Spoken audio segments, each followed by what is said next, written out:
Nothing breaks a woman's heart like watching her husband's dreams die right in front of her. Sarah Mitchell made a promise on his deathbed. She swore she'd keep the ranch, but the bank notice shaking in her hands felt like a sick joke. The Wyoming Territory ranch that filled their life with hope was now drowning her in a debt she could never repay. 30 days. That's all they gave her. 30 days before she lost everything Thomas had worked for, everything she had promised to protect. Then out of nowhere, a stranger rides up to her gate. He's tall, dressed in fine clothes, with a black hat pulled low over kind eyes. His horse is expensive. His suit is expensive. But there's a gentleness in the way he moves. He walks up to her porch like a man who knows exactly what he wants. His offer is simple, impossible. He'll pay off every single penny of her debt. He'll save her ranch. He'll give her a future. And in return, he wants only one thing: her hand in marriage. For a grieving widow on the edge of ruin, can you trust a man who seems too good to be true? Or is he something far more dangerous?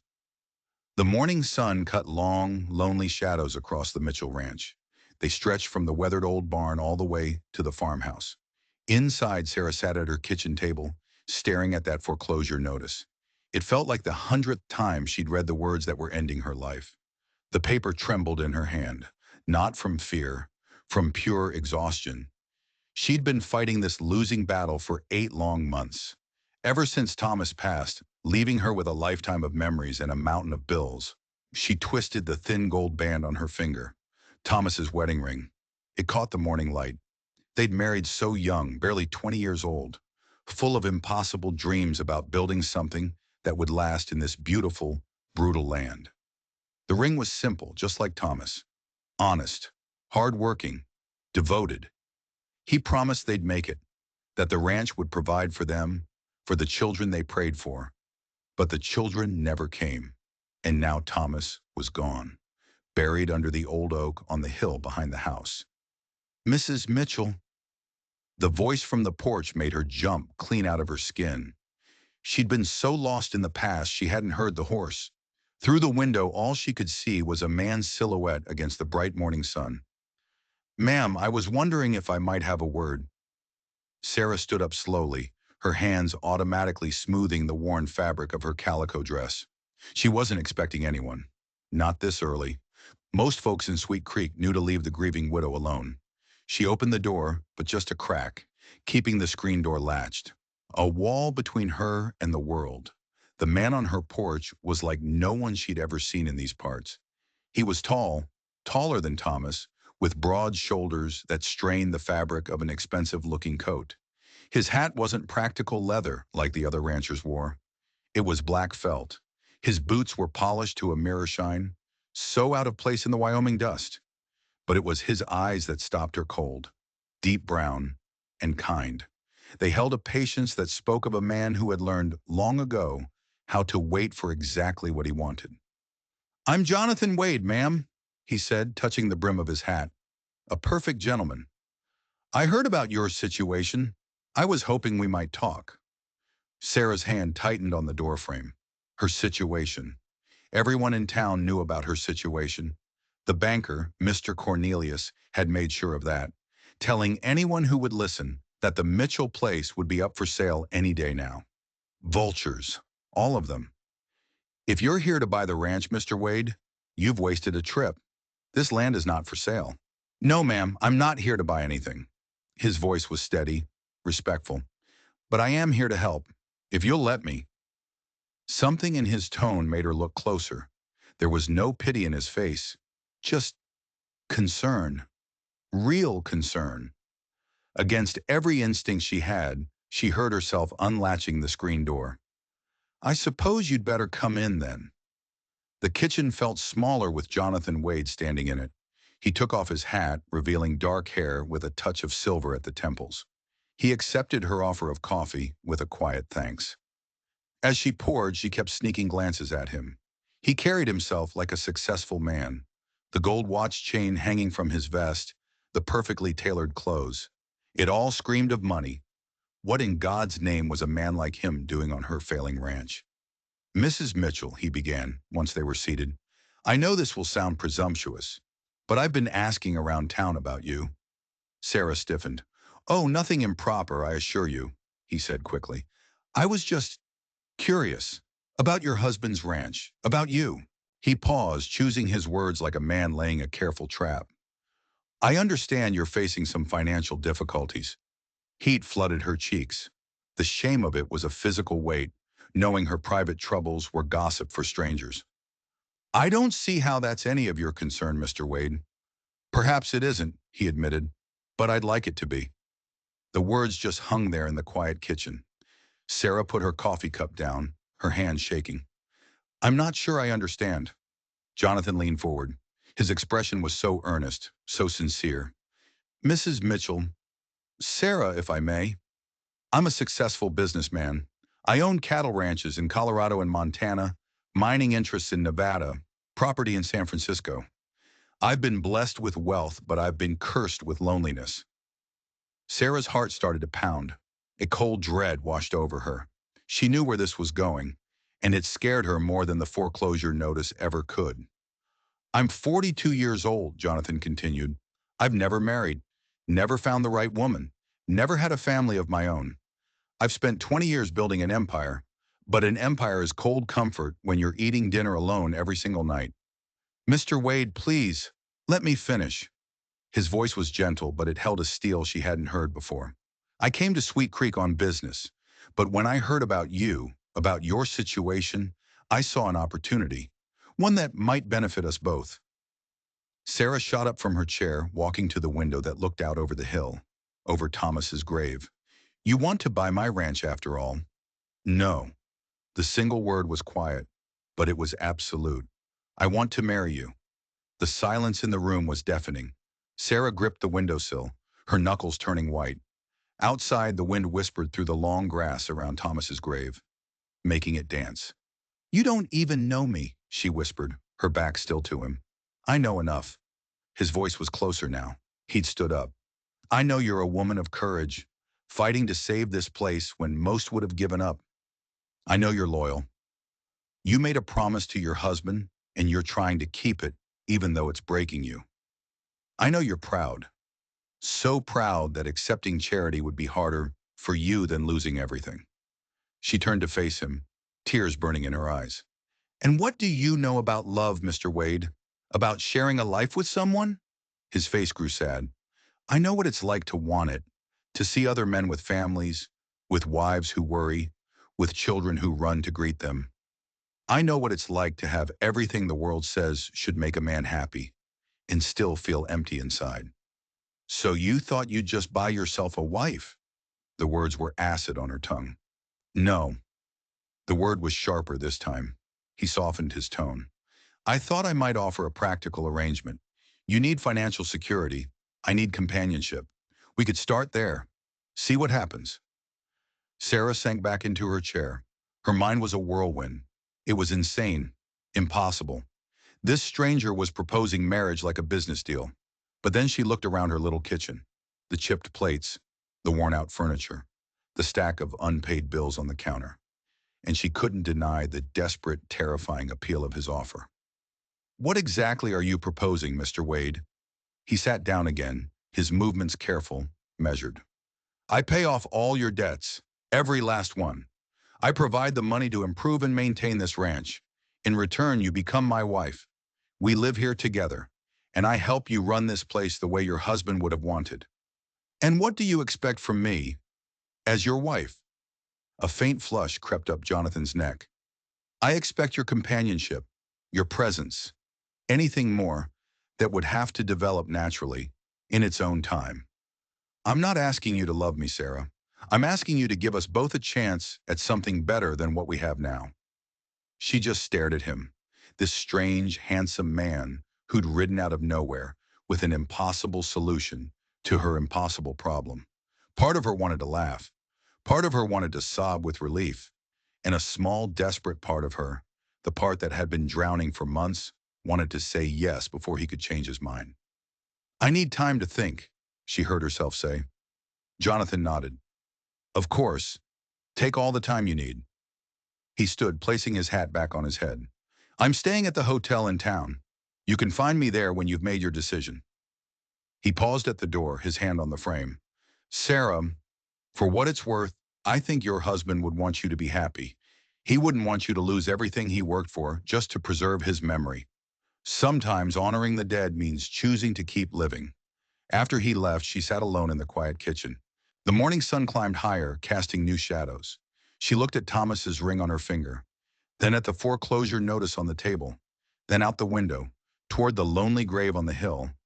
For the first time in 8 months, she felt something other than despair.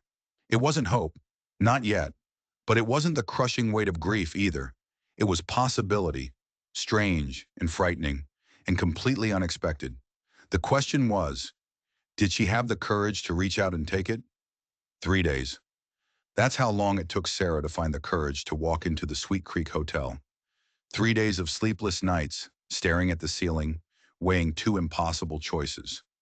3 days of standing at Thomas's grave, asking questions the wind couldn't answer. The hotel lobby was modest, a faded rug, chairs that had seen better days. Mrs. Henderson, the owner, looked up from her books, her eyes wide with a curiosity she didn't bother to hide. "Good afternoon, Mrs. Mitchell. How can I help you?" "I'm looking for Mr. Wade. Jonathan Wade." Mrs. Henderson's eyebrows shot up. In a town this small, news traveled faster than a wildfire. Sarah was sure half of Sweet Creek already knew about the rich stranger's visit to her ranch. "Room 12, dear. Shall I send word you're here?" "Please." Sarah sat by the window smoothing her best dress, a blue cotton Thomas had always loved. Her hands were trembling. In her purse, she carried the marriage contract Jonathan had left her, a legal document that would turn her from a desperate widow into a businessman's wife. The contract was surprisingly simple. Jonathan pays all debts.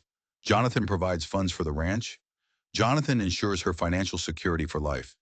In return, she marries him. She maintains his household. It read more like a business partnership than a love story. Maybe that made it easier to swallow. "Mrs. Mitchell." She looked up. Jonathan was coming down the stairs, dressed in a dark suit. He looked every bit the powerful man he claimed to be. His face was a careful mask, but she saw a flicker of hope in his eyes. It made her chest ache. "Mr. Wade." She stood, clutching the contract. "I've made my decision." He led her to a quiet corner, away from Mrs. Henderson's prying eyes. They sat in worn velvet chairs, the weight of the moment heavy between them. "I'll accept your proposal," Sarah said, her voice barely a whisper. The relief on his face was so total, so profound, it stunned her. Just how much did this deal mean to him? "I'm honored, Sarah. Truly. I have conditions." "Of course. Name them." She took a deep breath. "I want to be buried next to Thomas when my time comes. On that hill. That ground is never to be sold." "Agreed. I want to keep running the ranch operations myself. You can advise, you can help, but the final decisions are mine." "Understood. And I want your word. If this doesn't work, if we can't live together, you'll provide me with enough to start over somewhere else. I won't be left with nothing again." Jonathan leaned forward, his eyes boring into hers. "Sarah, you'll never be destitute again. Whether this marriage works or not, I will see to that. You have my word." She searched his face for a lie, for any sign of deception. She found none, only sincerity and a deep, familiar loneliness. "Then I suppose we should make this official." The ride to the courthouse was a parade of stares. Sarah felt the town's eyes on her, felt their judgment. The poor widow Mitchell, marrying a stranger for his money. Judge Morrison performed the ceremony in his dusty chambers. It was brief, businesslike, nothing like her first wedding, in the little church, filled with flowers and friends, with Thomas grinning like he'd won the world. When the judge pronounced them husband and wife, Jonathan leaned down and gave her a chaste, respectful kiss on the cheek. And in that moment, the cold reality of it crashed down on her. She was married, again, to a stranger, for money. "Well," Jonathan said as they signed the papers, "I suppose that makes it official." The ride back to the ranch, their ranch now, was silent. She kept stealing glances at the man beside her, her husband. His hands on the reins were steady, calloused. This wasn't a man who sat behind a desk all day. About the sleeping arrangements, she blurted out, her cheeks flushing hot. I mean, I'll take the spare room, Jonathan said gently, sparing her the embarrassment. I saw it when I was here before. It will suit me fine. Relief washed over her. Thank you. He pulled the buggy to a stop in front of the house and turned to face her. Sarah, I meant what I said. This arrangement moves at whatever pace feels right to you. I'm a patient man. That evening, they ate dinner at the kitchen table like polite strangers, which she supposed is exactly what they were. Jonathan insisted on cooking. The meal was simple but surprisingly good. Tell me about your business interests, Sarah said, desperate to fill the silence. Cattle, mostly, he said, cutting his beef with methodical precision. Some mining, a few investments in the railroad, nothing too exciting. He was a closed book, a vault. Why me? She asked, the question she'd been dying to ask. Truly, Jonathan, you're a wealthy man. You could have any woman you want. Younger, prettier women. Women without all this baggage. He set down his fork. Do you want the honest truth? Please. Because when I asked around town about you, everyone said the same thing. Decent, hardworking, loyal to a fault. They said you'd been a good wife to Thomas, and you were breaking your own heart trying to honor his memory. He met her eyes across the table. And because when I saw you that first morning, standing on your porch with your chin up, despite everything, I thought to myself, there's a woman worth knowing. Something fluttered in her chest. Not love, not yet, but respect. And you, she countered. What should I know about you? His expression became guarded. A wall came down. I'm a simple man despite appearances. I work hard. I keep my word. And I've made mistakes. Who hasn't? But I try to learn from them. That's not an answer. It's the only answer I can give you right now, he said, his voice gentle but firm. We both have pasts, Sarah. Yours is full of love and loss.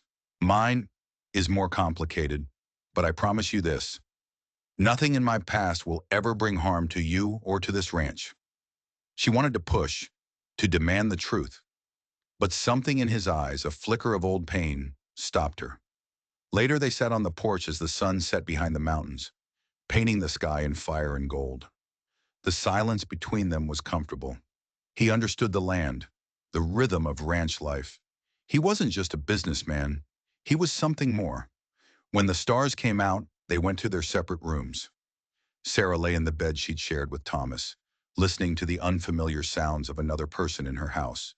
The creak of floorboards down the hall, the soft thud of boots being removed. She was a married woman again, bound to a stranger by a contract born of desperation. The thought should have terrified her. But as she lay there in the dark, she felt something she hadn't felt in months. Security. Tomorrow the debts would be paid.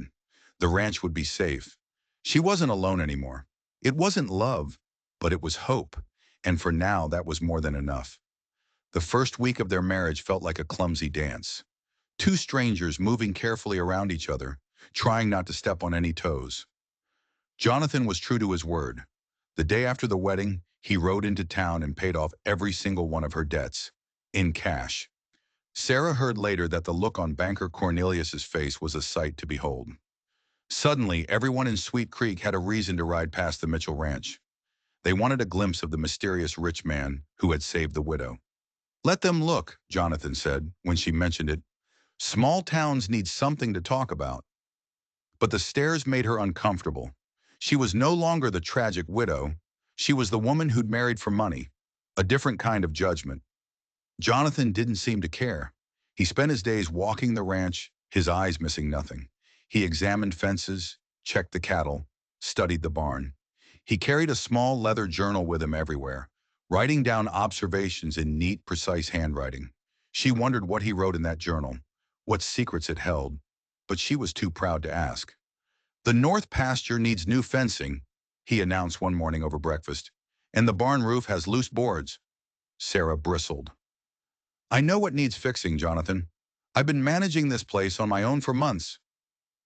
I didn't mean to imply you hadn't, he said, his voice perfectly even. I was simply offering to arrange for the work. I can arrange it myself. Of course you can, he said, But why should you have to? It was a good question, but her independence had been the only thing that kept her afloat after Thomas died. Giving it up, even a little bit, felt like letting go of a lifeline. Jonathan seemed to understand. What if we compromise, he suggested. You decide what needs to be done. I'll provide the money to do it. It worked. For the first time in months, she could afford to hire help, to buy the supplies she needed. She hired Jake Morrison, the judge's nephew, to fix the barn. One morning she saw Jonathan out there with him, his expensive coat thrown aside, a hammer in his hand. He moved with an easy competence, like a man who was no stranger to hard work. Your husband's quite the worker, Jake said to her later. Don't see many rich city men who aren't afraid to get their hands dirty. No, Sarah agreed, but she realized she still knew nothing about him. Where had this businessman learned to hammer shingles? Where had he learned to handle cattle? His past was a fortress, and he was giving her no key. That evening, she decided to try again. You seem to know a lot about ranching. Jonathan looked up from his journal. I started with cattle. Everything else came later. Where? Texas, originally, then Colorado. He looked back down at his journal, his pen scratching against the page. The message was clear. Conversation over. The frustration was maddening. Living with him was like trying to solve a puzzle with half the pieces missing. Then one afternoon, the breakthrough came when she least expected it. A young heifer had gotten tangled in some old barbed wire down by the creek. The animal was panicked, thrashing, cutting itself deeper with every move. Sarah was trying to calm it when Jonathan appeared out of nowhere. Easy there, girl, he murmured, his voice low and soothing. Let's get you out of this mess. His hands were a blur of practiced motion. He calmed the animal with his voice, his touch, while his fingers worked expertly at the wire. In minutes, the heifer was free, trotting away with only minor cuts. Sarah was stunned. Where did you learn to do that? Jonathan was looking at a cut on his own hand from the wire. My father's ranch, in Texas.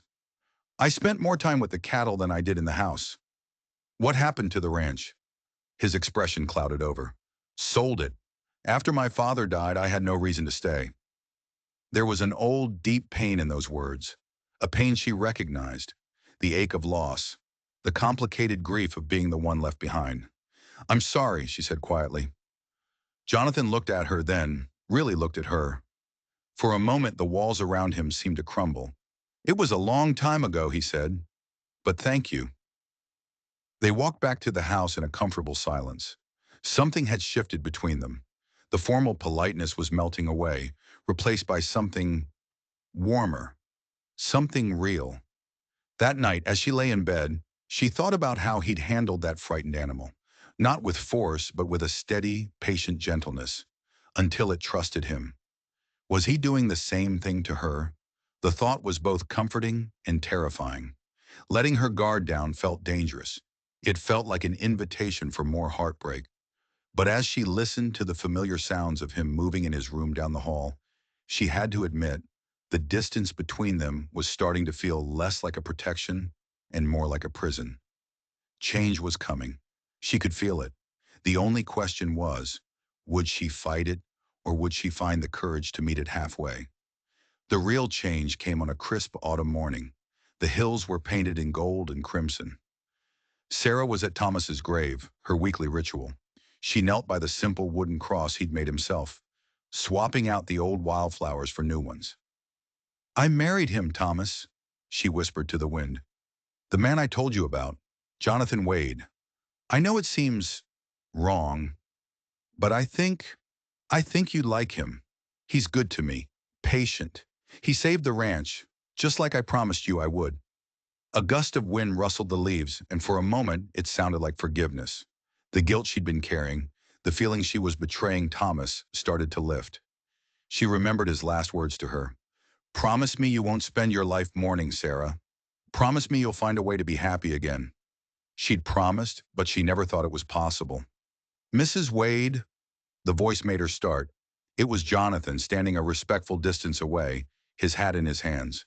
He looked uncertain, like he was intruding. I'm sorry, he said. I was checking the fence line. I saw you up here. It's all right. She stood, brushing the dirt from her dress. I was just visiting. His eyes went to the weathered cross. There was no judgment in his face, only understanding. I used to do the same thing after my father died. Go out to his favorite spot and just talk to him. Did it help? For a while, until I realized I was talking more to myself than to him. He stepped closer. The cross is getting worn. Would you like me to have a proper headstone made? Something permanent? The offer was so thoughtful, it took her breath away. You'd do that? Of course, he was your husband. He deserves to be remembered properly. He made that cross himself, she said quietly. He wanted to be buried on the land we were building together. Then we'll preserve it, Jonathan said immediately. We'll incorporate it into the new headstone. Tears sprang to her eyes. Not replacing Thomas's handiwork, but honoring it. It was too much. She turned away embarrassed, but Jonathan's hand came to rest gently on her shoulder. Sarah, his voice was soft. You don't have to apologize for loving him. You don't have to pretend he didn't exist to make room for me. I understand. He'll always be a part of who you are. She turned back, searching his face. How could he be so understanding? Most men would be jealous. Jonathan was quiet for a long moment, his gaze sweeping over the valley below. Because I hope that if something ever happens to me, you'll remember me with the same devotion. Love like that. It's rare. It should be honored, not resented. The words hung in the crisp morning air, and in that moment, Sarah felt something inside her shift, fundamentally and forever. This stranger, her husband, was giving her permission to grieve, to heal, to move forward without letting go of the past. You're not what I expected, she admitted. What did you expect? Someone more calculating, someone who saw me as a piece of property he'd purchased. A small, sad smile touched his lips. I can see why you'd think that. It's a business-like arrangement, isn't it? Doesn't it bother you that I married you for your money? Does it bother you that I married you for companionship? He countered. They looked at each other, and then, for the first time in what felt like a lifetime, Sarah smiled.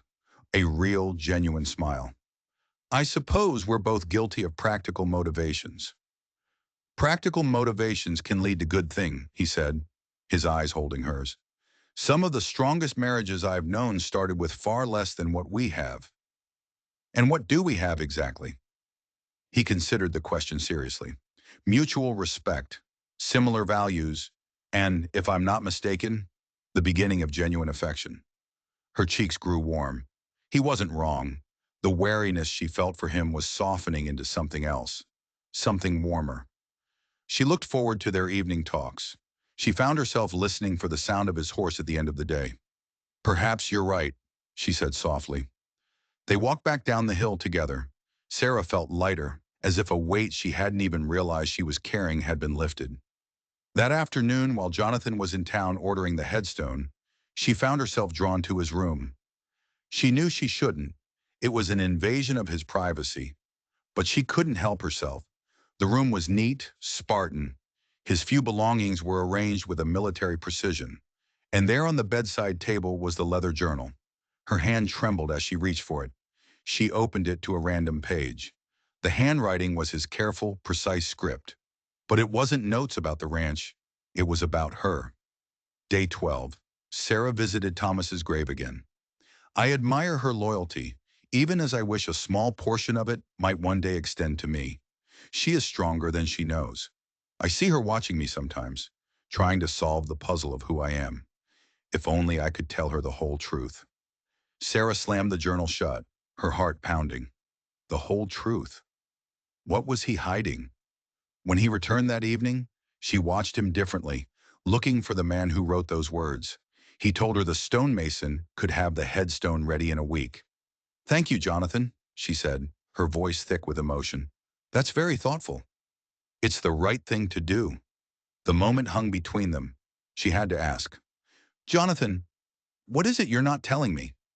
He looked up from his plate, his fork frozen midair. Your past, she pressed. Why you're really here. There are pieces missing from your story. He set his fork down, the mask of polite calm slipping back into place. What makes you think that? Because men like you don't just appear out of nowhere. Because sometimes I catch you looking over your shoulder, like you're expecting trouble to find you. The silence stretched, thick and heavy. You're right, he said finally, his voice quiet but firm.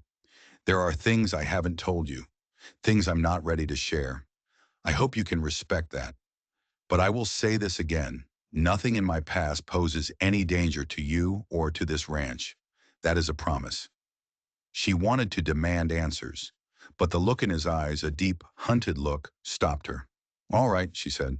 But Jonathan, when you are ready to tell me, I'll be here to listen. The gratitude on his face was answer enough. Later that night, as she lay in bed, she thought about trust. Sometimes it hits you all at once. For her and Jonathan, it was coming slowly, built on small kindnesses and quiet moments. It wasn't the wild young love she'd had with Thomas. This was something different, steadier, more complex. And as she drifted off to sleep, she wondered if this strange, complicated arrangement might actually grow into something real. The thought no longer terrified her. In fact, it felt a lot like hope. The letter arrived on a Tuesday. A rider appeared on the horizon, kicking up a cloud of dust, his horse lathered in sweat. He'd ridden hard. An ugly feeling clenched in Sarah's stomach. This wasn't a social call. Jonathan came out of the barn, his face suddenly alert. The rider dismounted, his face grim. You Jonathan Wade? I am. The man handed over a thick, sealed envelope. From Denver. The man who sent me said it was urgent. Jonathan's face went blank, but Sarah saw the muscles in his jaw tighten. He paid the messenger, sent him to the house for water, and stood there, turning the envelope over and over in his hands. Business trouble? Sarah asked, trying to sound casual. Possibly. He looked at her, his eyes unreadable. I need to read this privately. The dismissal stung. She was his wife, but she was still an outsider. She nodded and went back to her chores, but her eyes never left him as he walked into the house, clutching that letter like a death sentence. An hour later, he came out. The easy confidence he always wore was gone. In its place was a look of grim resignation. Sarah, he called from the porch, we need to talk. Her blood ran cold. Those 4 words never meant anything good. She followed him into the kitchen. He was standing by the window, staring at the mountains but seeing nothing. What is it? He turned to face her, and the raw anguish in his eyes shocked her. I have to leave for Denver tomorrow. For how long? He wouldn't meet her eyes. I don't know. Possibly for good. The words hit her like a punch to the gut. She sank into a chair, her mind reeling. What's happened? He sat across from her, the opened letter lying on the table between them like a snake. There are complications with my business interests, legal complications. I may have to face charges. What kind of charges? The silence stretched on for so long she thought he wouldn't answer. When he finally spoke, his voice was a ghost of a whisper. Fraud, embezzlement, things that allegedly took place before I came here. He finally looked at her. The charges aren't true, Sarah, but proving that, it might be impossible. She stared at him, trying to see the criminal he was describing.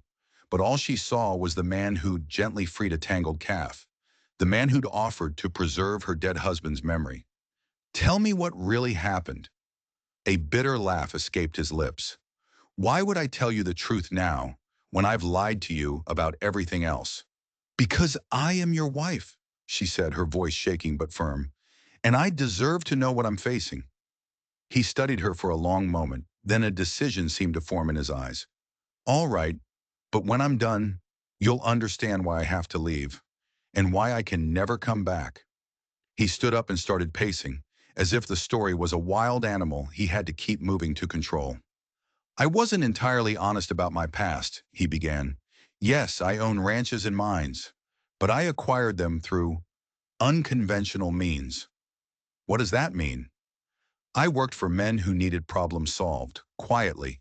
Men who'd been swindled, cheated out of land, left holding worthless paper by their partners.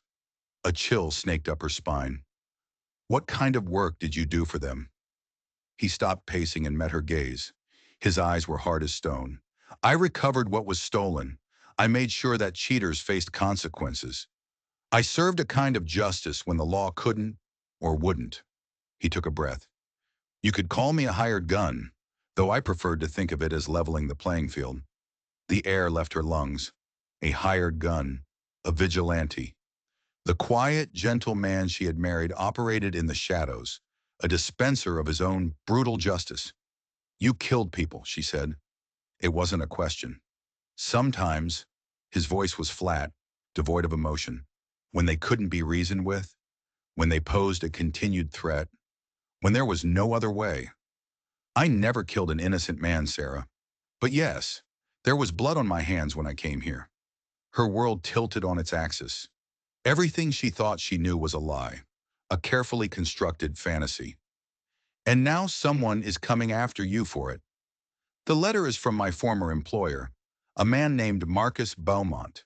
He's been arrested, and he's trying to save his own skin by giving the authorities a list of his associates, a list with my name at the very top. He sank back into his chair, the fight seeming to go out of him. He knows enough to see me hang, or spend the rest of my life in prison. What will you do? Go to Denver. Try to contain this. But Sarah, you have to understand. If I can't fix this, I will disappear. For good. I won't bring that kind of trouble to your door. I won't put you in danger. And what about me, our marriage? You'd be free. The ranch is in your name. Everything is in your name. I made sure of it. You'll be financially secure. His calm, practical words were a slap in the face. He was talking about destroying their life together as if he were closing a business deal. All the anger, all the fear, all the hurt boiled up inside her. And only one question mattered. Did you ever care about me at all? Or was I just a convenient place to hide? The pain that flashed across his face was so real, so deep, it stole her breath. I came here to disappear, he admitted, his voice rough. That's true. I heard about the widow who needed help, and it seemed like the perfect cover. A remote ranch, a quiet life, a woman who wouldn't ask too many questions. Her heart shattered. But I didn't expect you, he continued, his voice choked with an emotion she couldn't name. I didn't expect to find someone worth staying for, someone worth fighting for. God help me, Sarah. I didn't expect to fall in love with you. The words should have been a comfort, but they felt like another lie. Love built on lies isn't love, Jonathan. No, he agreed quietly. I suppose it isn't. They sat in silence as the sun began to set. Two strangers in a house full of secrets. Tomorrow he would ride away, maybe forever. And the tentative trust they had built together lay in ruins at their feet, crumbling like dust in the wind. He left before the sun was up. Sarah watched from the kitchen window as he saddled his horse in the pre-dawn gloom. His movements were efficient, practiced. The movements of a man who knew how to run. She hadn't slept. His confession echoed in her mind. A hired gun. A killer. The man she had started to care for, to trust, was a phantom. A lie. And yet all she could see was the gentleness in his hands as he calmed that frightened heifer. The kindness in his eyes when he talked about Thomas's grave. Which one was the real Jonathan Wade? The killer or the rancher? Or was he somehow both? He appeared at the kitchen door, his hat in his hand. His face was a mask of careful composure. I wanted to say goodbye. She turned from the window. How long will you be gone? I honestly don't know. If things go well, a few weeks. If they don't, he shrugged. The gesture said everything. And if they don't go well, what happens to me? You'll be fine, Sarah. Better than fine. He stepped closer, his voice low and urgent. There's money in a Denver bank. More than enough. The account information is in my desk drawer, along with legal papers that transfer everything to you. If something happens to me, you've thought of everything. I've tried. I owe you that much. She wanted to scream at him, to rage, but all she could do was memorize his face, trying to burn the details into her memory in case this was the last time she ever saw him.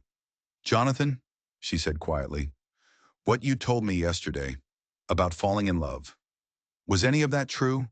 His mask finally cracked. The vulnerability underneath was raw. Every word, whatever else I've lied about, that was real. Then he was gone, riding east into the rising sun, leaving her alone in the wreckage of their life. The days that followed were a blur. She kept the ranch running, going through the motions, feeding the cattle, mending fences, but everything felt hollow, empty. The town noticed his absence. Mrs. Henderson from the hotel came by, fishing for gossip. Business in Denver, I hear. Must be important, leaving his new bride all alone. Sarah gave her vague answers, but the words stung. She was used to being alone, but she had gotten used to his presence, to the quiet comfort of another person in the house. Loneliness drove her into his room. It still smelled faintly of him. In his desk drawer, she found the papers he'd told her about. Bank documents, property transfers, everything in her name. A man planning for every outcome except a happy one. There was also a letter, sealed, addressed to her. Her hands trembled as she opened it. My dear Sarah, if you are reading this, then I have not returned. Please know that my feelings for you were genuine, even if everything else was a deception. I came to your ranch a man running from his past, seeking only a place to hide. I leave it a man who has learned what it means to have something worth fighting for. You taught me that. The money will keep you safe. But more than that, you have a strength you don't even recognize. Don't let my failures limit your future. If I had been a better man with a cleaner past, I would have spent my life trying to earn the love I saw beginning to grow between us. As it is, I can only hope you'll remember me with some small kindness. All my love, Jonathan. She read it twice, tears blurring the words. Then she put it away. 3 weeks passed. No word from Denver. She threw herself into the work, preparing the ranch for winter. She hired extra hands using the money he'd left without a second thought. But every night, in the quiet of the house, she found herself listening for the sound of hoofbeats, hoping against all hope that he would come back. The hoofbeats, when they finally came, arrived at sunset on a cold November evening. But it wasn't Jonathan. It was three strangers, three men in dark coats, sitting on their horses with the easy confidence of predators who have scented their prey. Sarah watched them from the window, her heart pounding. These were the men from his past. The trouble he'd promised would never find her. And they were here. The three men dismounted slowly, their movements a deliberate threat. Sarah's hand went to the shotgun Thomas had always kept by the door. These weren't lost travelers. Their very presence screamed danger. The leader, a tall man with cold, dead eyes, stepped onto her porch and knocked. Mrs. Wade, we'd like a word. About your husband. Sarah took a breath and opened the door, the shotgun visible in her hands. I'm listening.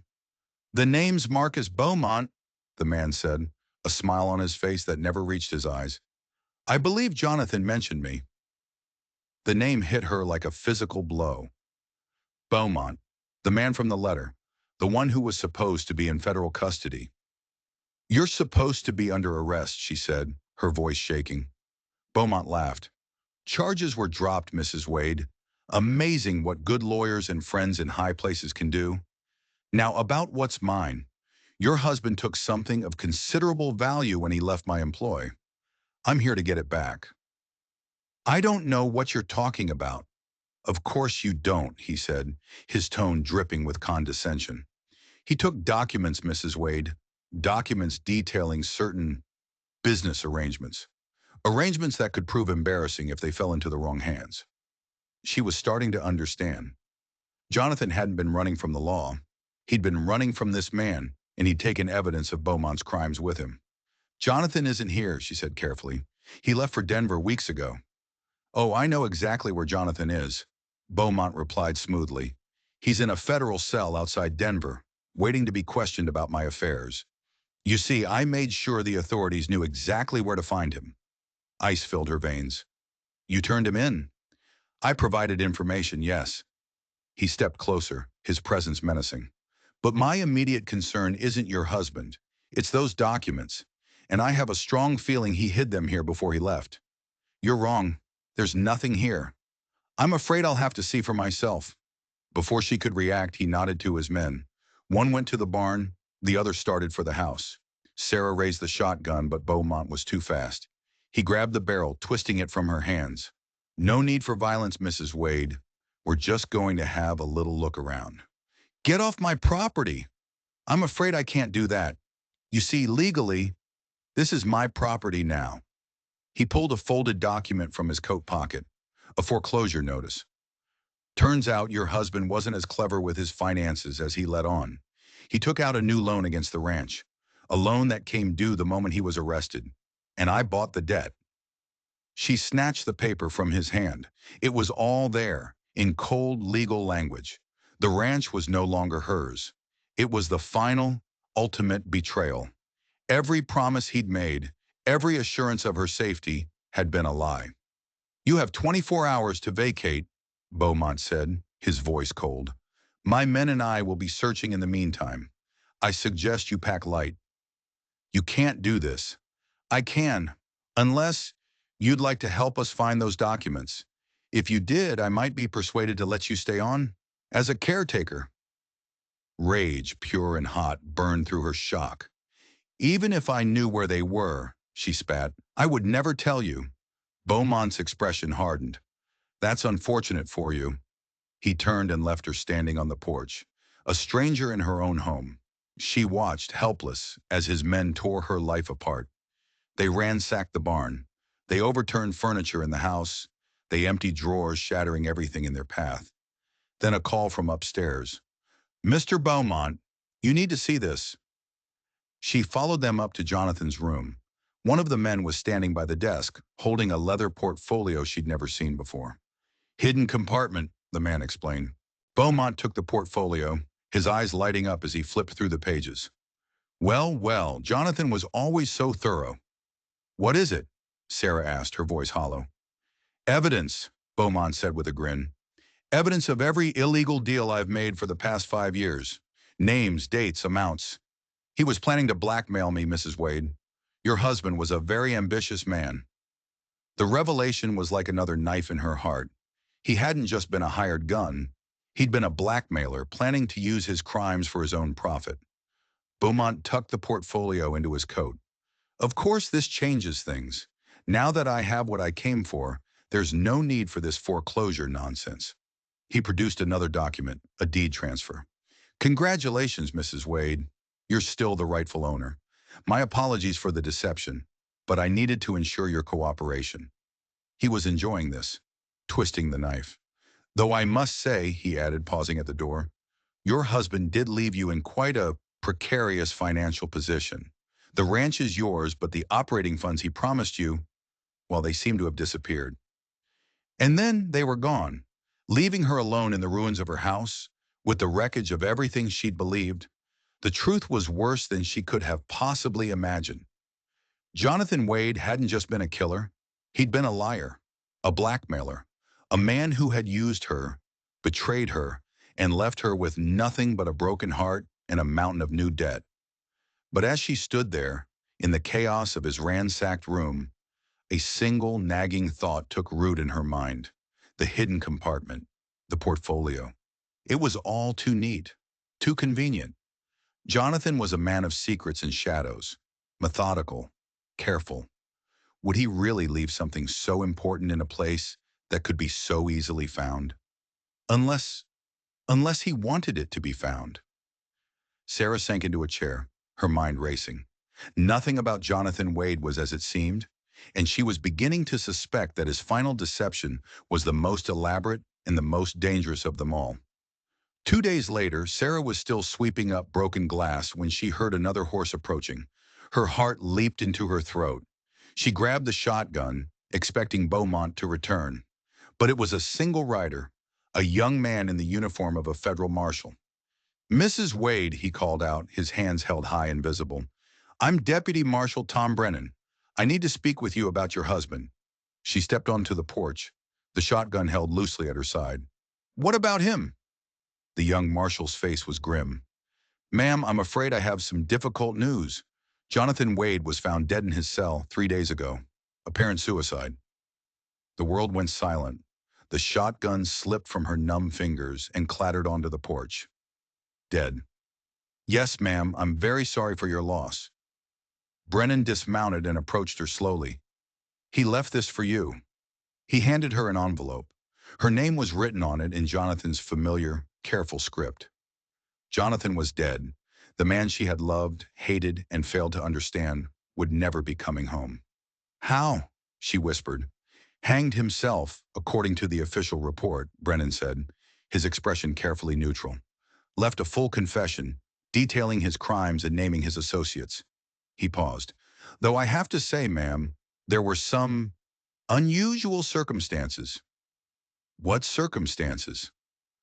Well, for one, he managed to get word to us about Marcus Beaumont's visit here. Told us Beaumont was coming with fake foreclosure papers to search for documents. Sarah looked up, her mind reeling. He knew Beaumont was coming? He did. He also provided us with detailed information about Beaumont's criminal network, information that went far beyond what we already had. Brennan studied her face. Mrs. Wade, did your husband ever mention working with federal authorities? No, never. He said he was facing charges because Beaumont was testifying against him. That's what we wanted Beaumont to believe, the marshal said.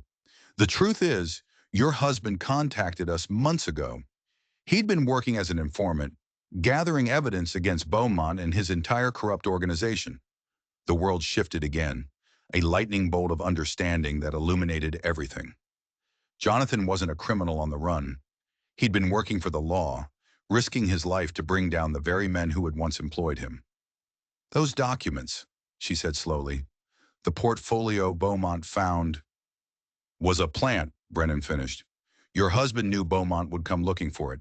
It contained just enough real information to be convincing, but it also contained coded evidence that led us directly to the rest of Beaumont's partners. The young marshal's voice was filled with respect.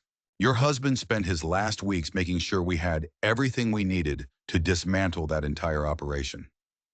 She sank onto the porch steps, the weight of it all threatening to crush her. Then why is he dead? If he was working with you, why didn't you protect him? Brennan's face darkened.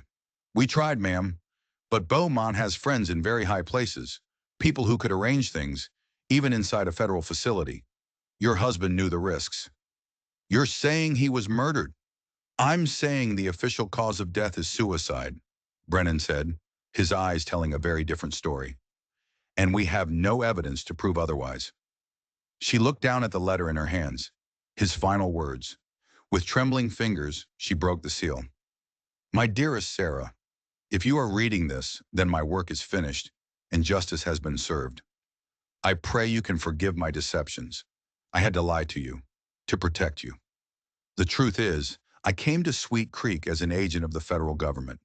My reputation as a hired gun was real, but for the past 3 years, I've been using that reputation to infiltrate criminal organizations for the authorities. Your situation, it seemed like the perfect cover. What I didn't plan for was you. I didn't plan on falling in love. It's the truest thing I've ever known. For a few brief weeks, I wasn't an agent. I was just your husband, a man trying to build a life with a woman he adored. But I couldn't walk away.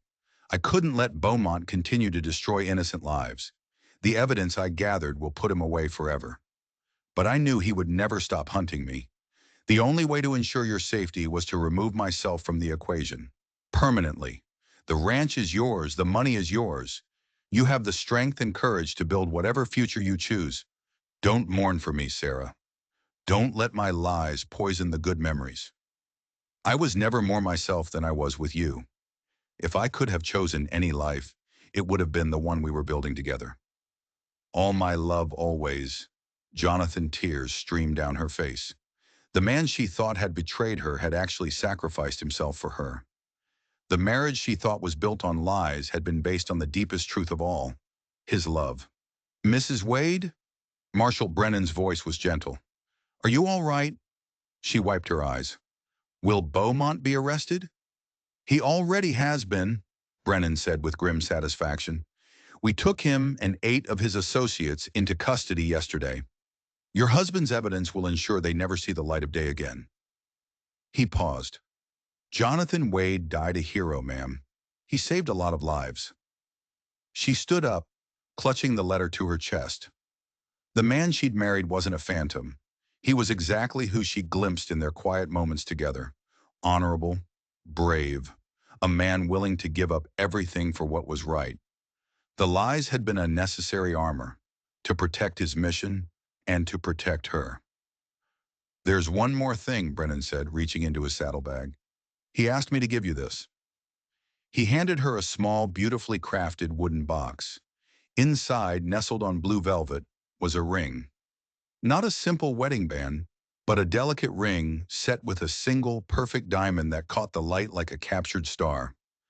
"He said to tell you this was the ring he would have given you if he'd been courting you properly, if he'd had the luxury of time and honesty." The marshal's voice was thick with emotion. "He said to tell you that every moment with you was worth a lifetime of loneliness." Sarah lifted the ring, her fingers shaking. Through her tears, she saw how it would fit perfectly beside Thomas's simple gold band. Two rings, two loves, both lost, but never forgotten. As Marshal Brennan rode away, Sarah finally understood. Jonathan's greatest gift wasn't the money or the ranch. It was showing her that she was strong enough to love again, brave enough to trust again, and resilient enough to build a future from the ashes of her past. The sun was setting, painting the sky in crimson and gold. Hope. Tomorrow she would begin rebuilding. She had a ranch to run, and the knowledge that she had been loved deeply and truly by a good man who died protecting her. It wasn't the ending she'd ever dreamed of, but it was an ending she could honor.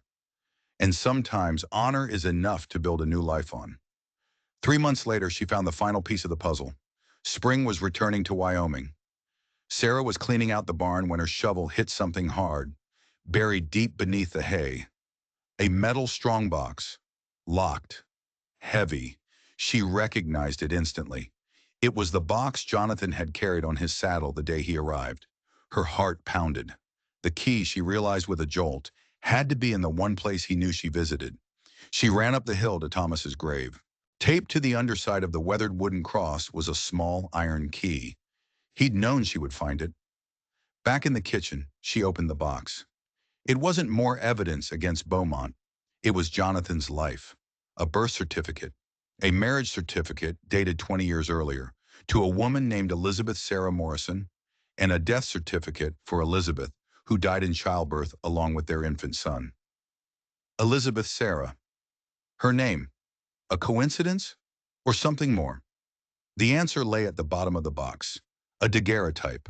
A wedding portrait of Jonathan and his first wife. Sarah gasped when she saw the woman's face. The resemblance was uncanny.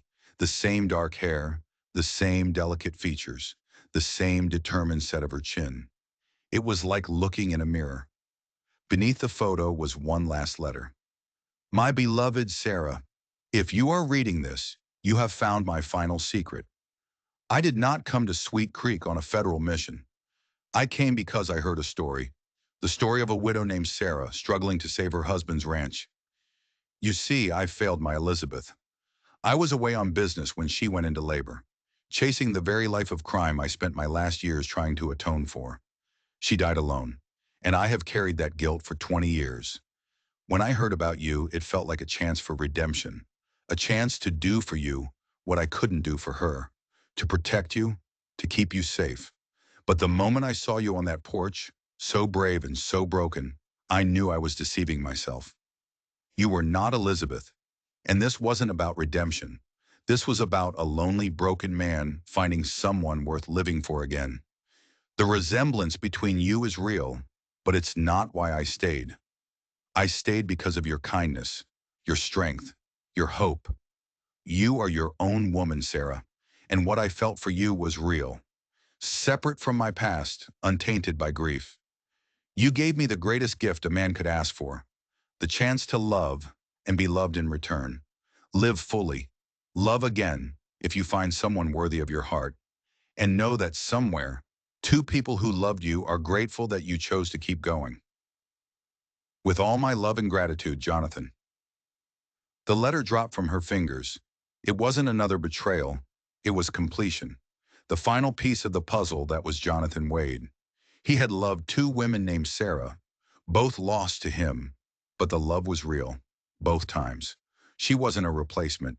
She was a second chance, a chance for him to find peace, a chance for her to find the strength to live again. And in the end, they had saved each other.